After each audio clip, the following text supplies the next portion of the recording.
লোকসভা ভোটের আগে সিএ লাগু হচ্ছে, কি বলবেন? এখন প্রধানমন্ত্রী নাকি লোকসভা ভোটের আগে সিএএ চালু করবেন।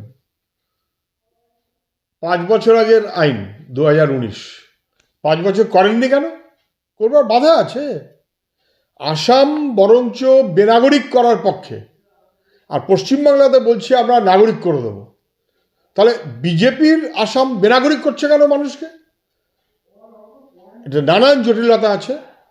এটা নাগরিকত্ব দেওয়ার জন্য নয়, এটা ভোটের আগে মানুষকে প্রতারণা করবার আরেকবার প্রচেষ্টা। গোজামিল দিয়ে একটা কোনো বিধি হয়তো চালু করতে পারে, 5 বছর ধরে করেনি মানেটা কি? করার অসুবিধে আছে বুঝেই করেনি, করতে পারবে না বলেই করেনি, ওটাতে নাগরিকত্ব হবে না বলেই করেনি।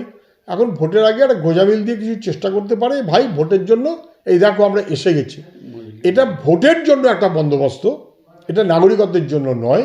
নাগরিকত্বের আবেদন করব, অতএব ভাই তোমাদের দিয়ে দিলাম, আমাদের ভোট দাও।